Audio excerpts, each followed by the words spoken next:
My name is Claire Davidson, and for 6 years, I've been the punchline of my brother's success story. Marcus Davidson, tech entrepreneur, Forbes 30 Under 30, TechCrunch's Innovator to watch, built his reputation on being brilliant, charismatic, and ruthlessly ambitious. His company, Marcus Tech Solutions, developed AI-driven supply chain optimization software for Fortune 500 companies. By the time he turned 32, MTS had landed contracts with 7 major corporations and was valued at $380 million. My parents thought he walked on water. My extended family thought he was a genius. The business press thought he was the next Elon Musk. And Marcus thought I was an idiot. Claire's trying the entrepreneur thing, he'd say at family dinners, his voice dripping with condescension. She has a little online consulting business. It's cute. Cute. That was his favorite word for me. What Marcus didn't know, what nobody in my family knew, was that my little online consulting business was Meridian Capital Partners, a venture capital firm I'd founded 4 years ago. We specialized in early and mid-stage investments in tech companies with scalable models and strong fundamentals. Our portfolio included 19 companies across 6 sectors. Our total assets under management, $890 million. My personal net worth, $47 million. And the anonymous investor who'd provided Marcus Tech Solutions with $120 million in Series C funding 2 years ago, saving the company from a catastrophic cash flow crisis? That was me. I'd invested in my brother's company through a web of shell corporations and intermediary firms specifically designed to hide my identity. Not because I was trying to be secretive for fun. Because I wanted to see if Marcus could succeed on merit without knowing his little sister was the one keeping him afloat. Also, I wanted to see how long it would take for him to treat me like a human being instead of a failure. 6 years. That's how long I waited. And he never changed. Growing up, Marcus was the golden child in every possible way. He was 3 years older than me, naturally gifted at everything he tried. Top of his class. Captain of the debate team. Full scholarship to MIT. He graduated with a degree in computer science and business, and by 25, he'd already sold his first startup for $8 million. I was the weird one. I liked numbers, but not in the flashy way Marcus did. I liked patterns, risk assessment, understanding why some investments succeeded and others failed. While Marcus was giving TED Talks about disrupting industries, I was reading SEC filings and analyzing balance sheets in my bedroom. I went to a state school, got a degree in finance, started working as a junior analyst at a mid-sized investment firm making $52,000 a year. Marcus made more than that in a week by the time I graduated. At family gatherings, the dynamic was clear. Marcus held court, talking about his latest funding round or his meetings with venture capitalists. Everyone listened, fascinated. When I tried to contribute to conversations about finance or investing, Marcus would smile indulgently. Claire's learning about the industry. It's good that she's interested. Like I was a child asking about grown-up things. My parents never questioned it. Marcus understands business, Mom would say. He's been successful. You should listen to him, Claire. So I stopped talking. I listened instead. And I learned. By the time I was 26, I'd saved $180,000 from my salary and aggressive budgeting. I took that money and made my first private investment, $50,000 in a small logistics software company that nobody had heard of. 18 months later, that company was acquired for $34 million. My stake was worth $2.8 million. I quit my job and started Meridian Capital Partners. For the first 2 years, I worked alone from my 1-bedroom apartment. I made investments carefully, methodically. I focused on companies with solid fundamentals that were overlooked by flashier VCs chasing unicorns. A cybersecurity startup, a healthcare data analytics platform, a sustainable packaging manufacturer. Most VCs wouldn't look twice at these companies. Too boring, too slow. Not sexy enough.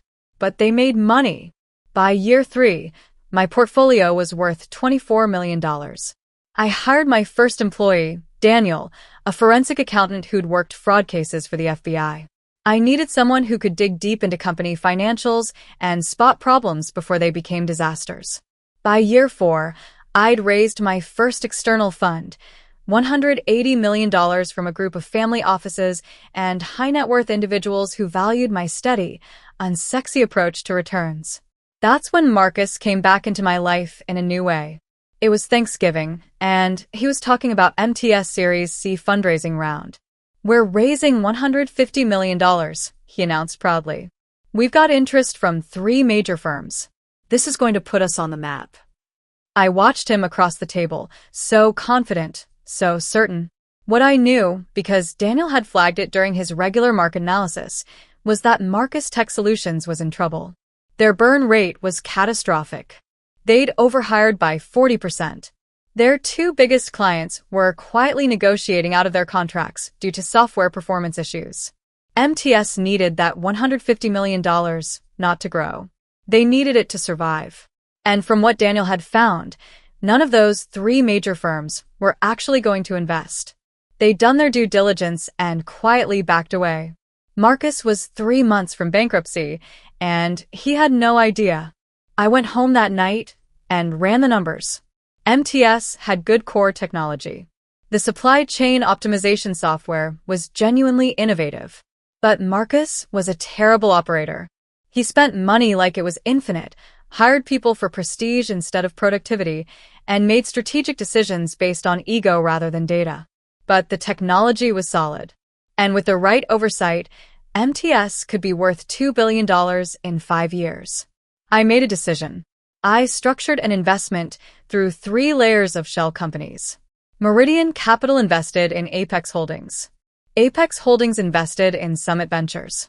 Summit Ventures invested $120 million in Marcus Tech Solutions as their anonymous Series C lead investor. Marcus never knew it was me. I installed 2 people on his board as part of the investment terms. Sarah Chun, a COO who'd scaled 4 companies from $50 million to $500 million plus. And Robert Martinez, a CFO who specialized in turning around companies with burn rate problems. Between Sarah and Robert, they quietly fixed MTS operational disasters.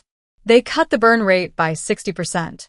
They renegotiated the client contracts. They restructured the company from the ground up.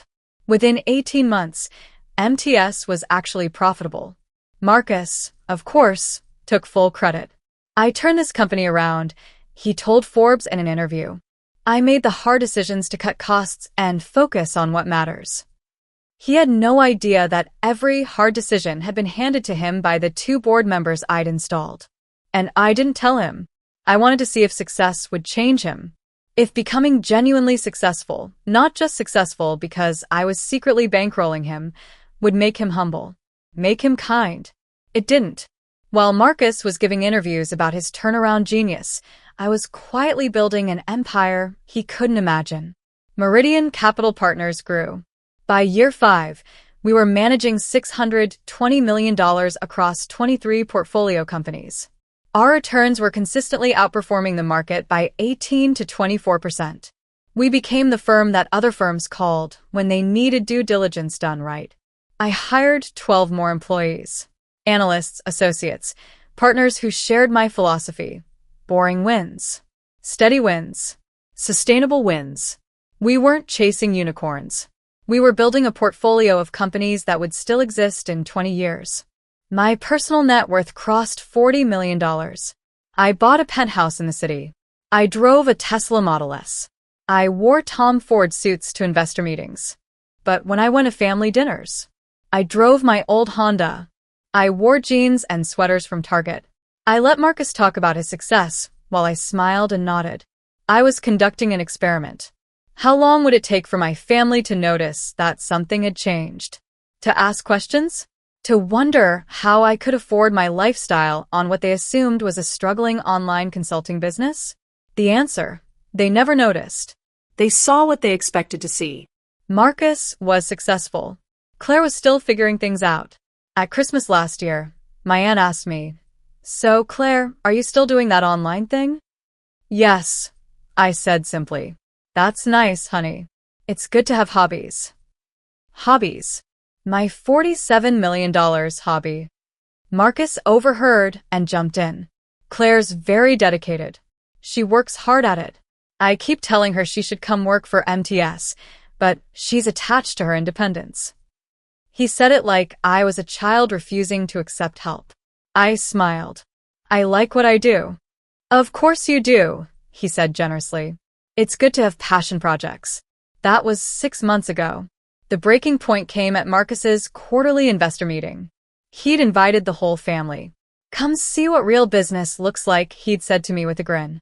Might give you some ideas for your consulting thing. I almost said no. But something made me go. Maybe curiosity. Maybe I wanted to see if he'd finally grown up. The meeting was held in MTS glass-walled conference room downtown. 70 people packed in, investors, board members, executives, and random family members like me, sitting in the back. Marcus was in his element. He stood at the front with a clicker, walking through slides about growth projections and market expansion. He was charismatic, confident, commanding. We've tripled our revenue in 18 months, he announced. We've gone from hemorrhaging cash to profitability. We've expanded from 2 clients to 7 major Fortune 500 contracts. Everyone applauded. And we did this, Marcus continued, by making smart, disciplined decisions. By focusing on fundamentals. By building a team that executes. I caught Sarah Chen's eye across the room. She gave me the tiniest smile. She knew the truth. She and Robert had made those decisions. Marcus had just signed off on them. The presentation continued. Growth charts, revenue projections, market analysis. Then came Q&A. An investor raised his hand. Marcus, you've mentioned your family's support several times. How has that played into your success? Marcus smiled. My family has been incredible. My parents believed in me from the beginning. They taught me to think big, to take risks, to never settle. He gestured toward where Mom and Dad sat in the front row. And my sister Claire is here today, too. He pointed at me in the back. Claire's trying the entrepreneur thing herself. She has a little online consulting business. It's cute. A few people chuckled. I keep telling her she should come work for a real company, Marcus continued, but she's stubborn. She wants to figure things out on her own. More laughter. Claire's financially clueless, he said with a grin, like he was sharing an inside joke. She doesn't understand how venture capital works, how to scale a business, any of it. But she's learning. And that's what matters. The room laughed appreciatively. Look at the supportive big brother, gently teasing his struggling little sister. I sat in my chair, perfectly still. My sister plays entrepreneur online, Marcus said, winding up for the punchline. But maybe someday she'll build something real. The room erupted in laughter. I nodded quietly. Understood. Nobody noticed. They were all focused on Marcus, who'd already moved on to the next question. I sat through the rest of the meeting. 90 more minutes of Marcus taking credit for work other people had done, bragging about a company that only existed because I'd saved it. When it ended, people mingled. Marcus worked the room like a politician. Investors shook his hand. Family members congratulated him. I walked out without saying goodbye to anyone. I got in my car, drove to my office, and sat at my desk. Then I opened my laptop and typed an email to Daniel, my forensic accountant. Subject: MTS investment withdrawal. Daniel, prepare immediate withdrawal documentation for the Summit Ventures investment in Marcus Tech Solutions. Total amount: $120 million principal plus accrued returns. I want full liquidation of our position.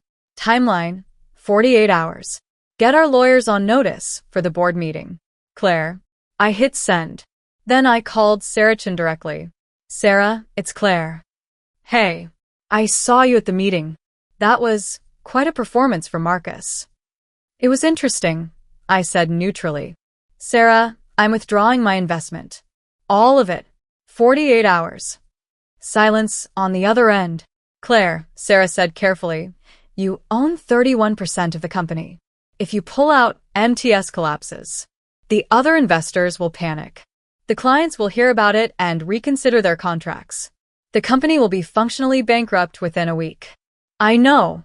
Is this about what he said in the meeting? This is about 6 years of him treating me like I'm worthless, while I've been the one keeping him alive. Another silence. I understand, Sarah said quietly. I'll prepare my resignation. Robert will too. We only took these positions because you asked us to. If you're done, we're done. Thank you, Sarah. For what it's worth, she said, he had this coming. I hung up. Monday morning, Daniel sent the withdrawal notice to MTS CFO and board of directors. As the Series C lead investor, Summit Ventures had the contractual right to withdraw capital if certain performance metrics weren't met. And thanks to some very carefully worded clauses I'd insisted on, public misrepresentation of company stakeholders qualified as a breach. Marcus calling me financially clueless in a public investor meeting? That was misrepresentation of a stakeholder. 48 hours. That's how long Marcus had before his company imploded. I didn't hear anything for the first 24 hours. I knew what was happening behind the scenes. Daniel had sent me updates every 6 hours. Hour 1 to 6. MTS CFO received the withdrawal notice and immediately called an emergency board meeting. Hour 6 to 12. The board convened. Sarah and Robert explained the situation. Summit Ventures was withdrawing $120 million. Immediately. Hour 12 to 18. The CFO ran the numbers. Without that $120 million in capital, MTS had 4 weeks of runway. Maybe 6 if they cut every non-essential expense. Hour 18 to 24. The board began panic calls to other investors trying to arrange emergency bridge funding. Nobody was interested. When a lead investor pulls out of a company suddenly, it's a massive red flag. Other investors assume you know something they don't. They don't invest more. They start looking for exits. By hour 36, 3 of MTS other investors had sent letters of intent to withdraw their capital as well. By hour 42, one of MTS' 7 Fortune 500 clients had paused their contract pending review of vendor stability. By hour 47, Marcus finally called me. I was in my office when my phone rang. His name appeared on the screen. I let it ring 4 times before answering. Hello. Claire. His voice was strained. We need to talk. About what? He paused. Claire, something's happening with my company. Our lead investor is withdrawing. I don't understand what's going on, but I need your help. My help?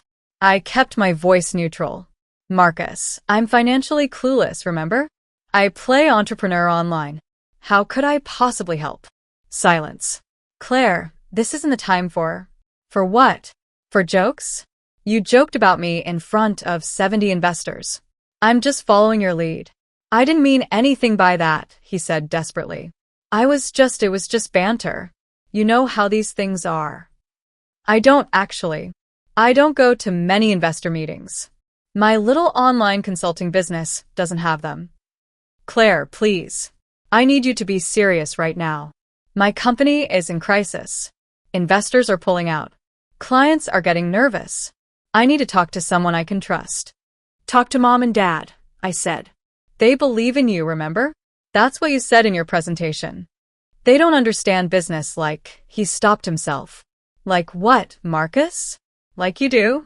Because from where I'm sitting, your business is collapsing and you don't seem to understand why. That's not fair. You're right, I said. Fair would be if I'd pulled my investment 4 years ago when I first realized you were driving the company into the ground. Silence. Then, what are you talking about? I'm talking about the fact that Summit Ventures isn't some anonymous investor group, Marcus. Summit Ventures is owned by Apex Holdings. Apex Holdings is owned by Meridian Capital Partners. I let that sink in. Meridian Capital Partners is my company. I'm the anonymous investor who gave you $120 million. I'm the one who saved your company from bankruptcy. And I'm the one who's pulling out. The silence on the other end was so complete, I thought the call had dropped. You. His voice was barely a whisper. Me. The financially clueless sister who plays entrepreneur online. That's not possible. You don't have that kind of money. I have $47 million, actually. And Meridian manages $890 million in assets. We're the boring VC firm that nobody writes about because we're too focused on making money instead of getting press coverage. Jesus Christ, Marcus Briated. You've had this kind of money and you never said anything? Why would I? So you could mock me at family dinners with better information? So you could take credit for my success the way you've taken credit for everything else in your life? I never. You've spent 6 years treating me like I'm stupid, I interrupted. 6 years of dismissing me, belittling me, using me as the punchline to your success story. Did you know Mom asked me if consulting was my hobby? A hobby, Marcus. I didn't know. Because you never asked. In 6 years, you've never once asked me about my business, about my life, about anything that matters to me. He was quiet for a long moment. Claire, I'm sorry. I'm really sorry. I didn't realize. You're not sorry, Marcus. You're scared. There's a difference. That's not true. I'm sorry I hurt you. I'm sorry I didn't take you seriously. But please, you can't destroy my company over this. There are 380 employees who'll lose their jobs. There are clients depending on us. There are other investors. Other investors who are already withdrawing because they're smart enough to see that without my capital, MTS is worthless. And those 380 employees? They're talented people who will find better jobs at companies with competent leadership. Claire, please. The desperation in his voice was striking. This was a Marcus I'd never heard before.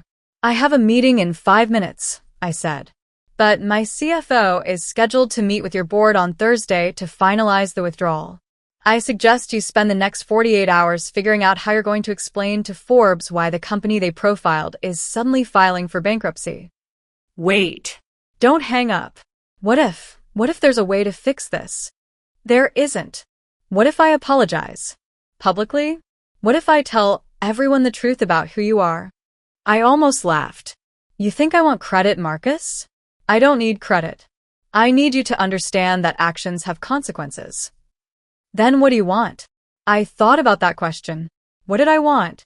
I want you to know what it feels like, I said finally. I want you to know what it feels like to work hard, to build something real, to succeed, and then have someone you love treat you like you're worthless. Claire. 48 hours, Marcus. That's how long you have before your company dies. I hung up. 30 seconds later, he called back. I declined the call. He called 6 more times over the next hour. I declined them all. Then my phone exploded with texts. Marcus. Claire, please, we need to talk, Marcus. I'll do whatever it takes, Marcus. Name your terms, Marcus. I'm begging you. I turned off my phone and went to dinner with my partners. Thursday morning, I walked into Marcus Tech Solutions for the first time ever. The office was chaos. People were crying at desks. Executives were rushing between conference rooms. The receptionist barely looked up when I gave my name. Conference room C, she said automatically. 3rd floor. I took the elevator up.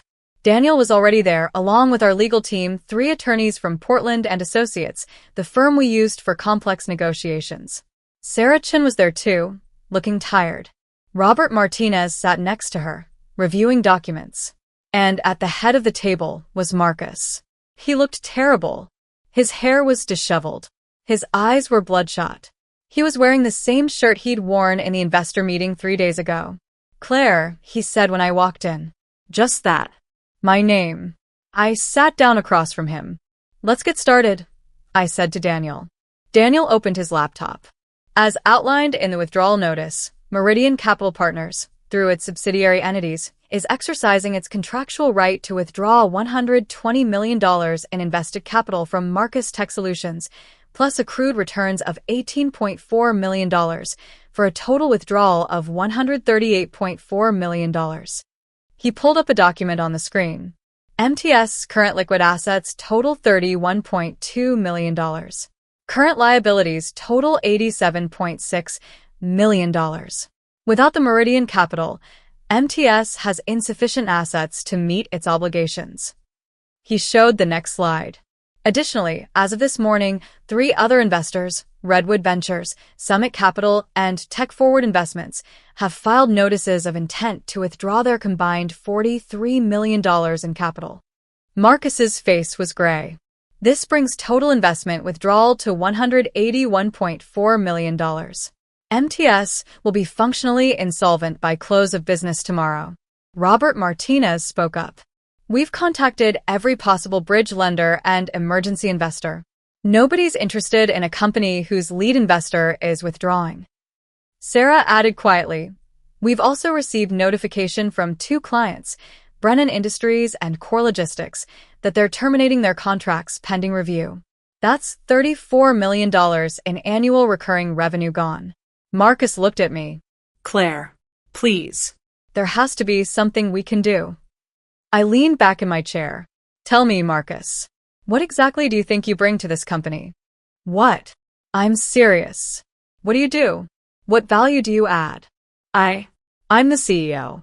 I built this company. You built software, I interrupted. 6 years ago, you built good software. And then you raised money, hired too many people, spent wildly, and nearly bankrupted the company before I stepped in. I pulled out a folder. Do you know what Sarah and Robert have been doing for the past 2 years? He looked at them, confused. They've been running your company, I said flatly. Every cost-cutting measure, every strategic decision, every client negotiation. That was them. They report to me, Marcus. Not to you. His face went pale. You've been controlling my company? I've been saving your company, I corrected. Over and over again. Because you're a terrible operator who makes decisions based on ego instead of data. I opened the folder and started pulling out documents. March 2022, you wanted to hire 50 new engineers to build a blockchain integration that no client had asked for. Sarah killed it. You never knew. Another document. July 2022, you approved $2.8 million in marketing spend for a Super Bowl ad.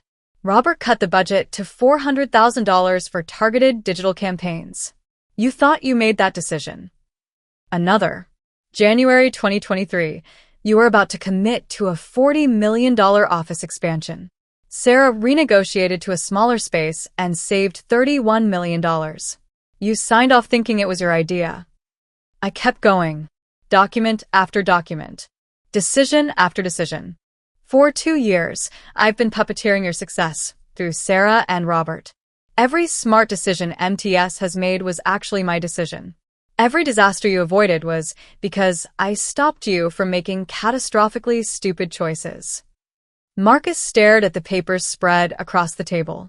And you never noticed, I continued, because you were too busy taking credit, too busy giving interviews, too busy telling everyone how you turned the company around. I didn't know, he whispered. Of course you didn't know. Because you never looked beneath the surface. You never questioned why suddenly all your impulsive ideas were being refined into better plans. You just assumed you'd gotten smarter. I stood up. But here's the thing, Marcus. The company didn't get better because of you. It got better in spite of you. And now I'm done propping you up. Claire, please. I'm sorry. I'm so sorry. I know I was terrible to you. I know I was dismissive and condescending and all of it. But please don't destroy everything because of that. I'm not destroying anything, I said calmly. I'm withdrawing my investment from a company with poor leadership. That's what any smart investor would do. What if I step down? The words tumbled out desperately. What if I resign as CEO? You can bring in someone else. Someone better. Just don't pull the funding. I looked at him for a long moment. Who would you suggest? I don't know. You probably have someone in mind. Someone who actually knows what they're doing. Someone who's not financially clueless? I asked. He flinched. Marcus, I'm going to tell you something, and I want you to really hear it. The problem isn't that you're a bad CEO. The problem is that you're a bad person to me. You had 6 years to treat me with basic respect. 6 years to ask about my life. 6 years to see me as something other than a failure you could feel superior to. I know. And I'm going to change. I swear I'll change. You're going to change because your company is collapsing, I said. Not because you actually care about how you treated me. And that's not good enough. I nodded to Daniel. Process the withdrawal. Wait. Marcus stood up. What if I give you the company? Everyone in the room looked at him. What if I give you majority ownership? He continued frantically. You said I'm a bad operator. Fine. Take over. Run it however you want. I'll work for you. I'll do whatever you say. Just don't let it die. I studied him. He meant it. In this moment, backed into a corner, he genuinely meant it. How much ownership? I asked. Majority. 51%. No, 60%. Whatever you want. I looked at Sarah. She raised an eyebrow, curious. I looked at Robert. He was already running calculations in his head. 73%. I said. Done. With full operational control. You remain as CEO in title only. Every decision goes through me. Yes. Fine. Whatever you need. And you make a public statement explaining that I've been your lead investor for 2 years and that I'm now taking an active role in company management. He swallowed hard. You want me to tell everyone you were the anonymous investor? I want you to tell everyone the truth, Marcus. That your little sister with her cute online business has been keeping your company alive while you took credit for her work. The room was silent. Okay, he said finally. Okay, I'll do it. I looked at our attorneys. Draft the paperwork. I want 73% ownership transferred to Meridian Capital Partners with full operational control. Marcus remains as CEO, but all strategic decisions require my approval. Board restructuring to include 3 seats controlled by Meridian. I turned back to Marcus. And one more thing. You're taking a salary cut. $180,000 a year, same as what I made when I started in this industry. You can earn your way back up. His jaw clenched, but he nodded. Fine. Sarah, Robert, I'm promoting you both. Sarah, you're now president of operations with a compensation package worth $450,000. Robert, you're CFO with the same. You'll report directly to me. They both smiled.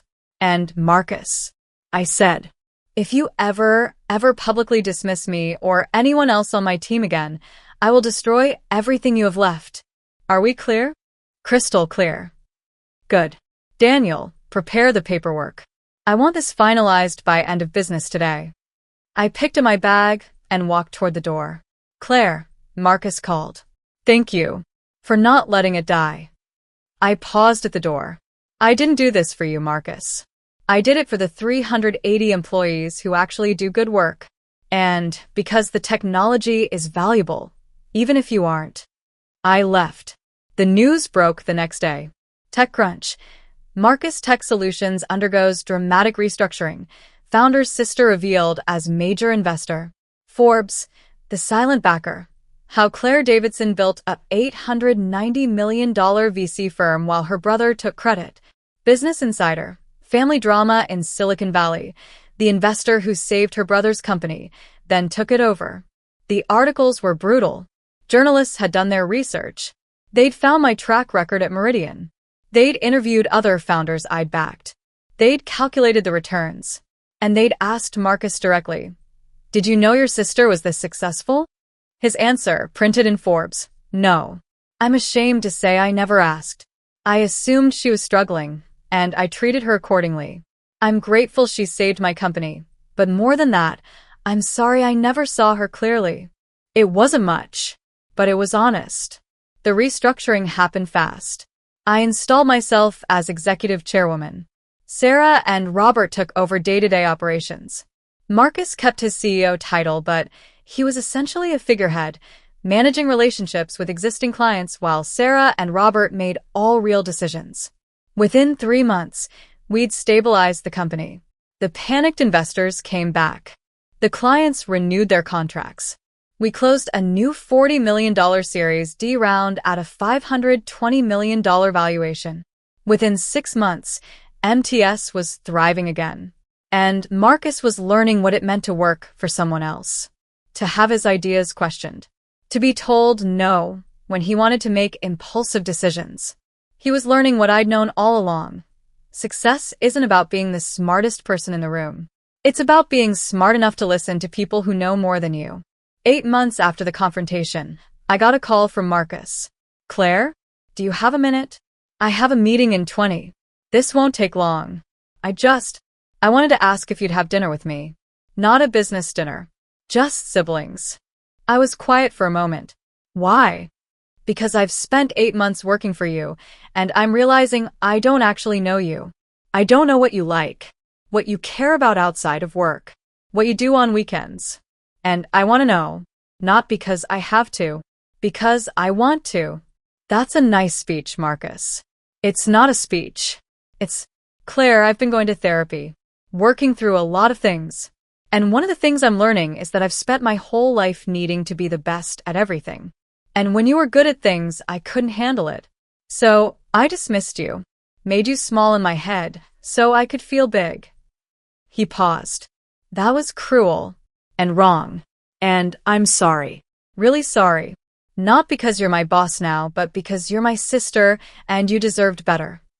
I stared at my office wall, processing. One dinner, I said finally. We'll see how it goes. Thank you. We met at a small Italian restaurant the following week. Neutral territory. No business talk allowed. Marcus arrived early. He stood when I walked in, pulled out my chair. We ordered food. And then, for the first time in my adult life, Marcus asked me questions. What made you want to start a VC firm? What's your investment philosophy? What do you like about the work? What's the hardest part? He listened. Actually listened. Didn't interrupt with stories about himself. Didn't try to one-up my experiences. Just listened. At the end of dinner, he paid the bill. I know you're wealthier than me now, he said with a small smile. But let me get this one. Okay. We walked out together. Claire, he said as we reached my car, I know I can't undo 6 years of being terrible, but I'm going to try to do better. Not just at work, at being your brother. That would be nice, I said simply. And for what it's worth, I'm proud of you. I should have said that years ago, but I'm proud of what you built. And I'm grateful you gave me a second chance. I looked at him. He meant it. I could see it in his eyes. Thanks, Marcus. I drove home thinking about second chances, about whether people really change or just adapt to new circumstances. I didn't have an answer, but I was willing to find out. 2 years later, Marcus Tech Solutions went public at a $1.8 billion valuation. My 73% stake was worth $1.314 billion. Marcus's remaining stake was worth $234 million. At the opening bell ceremony at NASDAQ, Marcus insisted I stand next to him. This is Claire Davidson, he told the cameras. My sister, our executive chairwoman, and the reason this company exists. She saved MTS when I was running it into the ground, and she's been the real leader here ever since. It was probably the most honest thing he'd ever said in public. After the ceremony, Mom and Dad pulled me aside. We had no idea, Mom said, tears in her eyes. All those years, we thought you were struggling. Why didn't you tell us? I wanted you to ask, I said simply. I wanted you to see me. Dad hugged me. We see you now, sweetheart. We're so proud. Thanks, Dad. It was enough. Not everything, but enough. Marcus and I have dinner once a month now. Real dinners. Sibling dinners. We talk about books and movies and politics. We argue about investments. He asks for my advice on company strategy, and sometimes I ask for his perspective on technical decisions. We're not best friends. We might never be. But we're siblings. Real siblings. And that's worth more than $1.3 billion. Though I'll admit, the $1.3 billion doesn't hurt.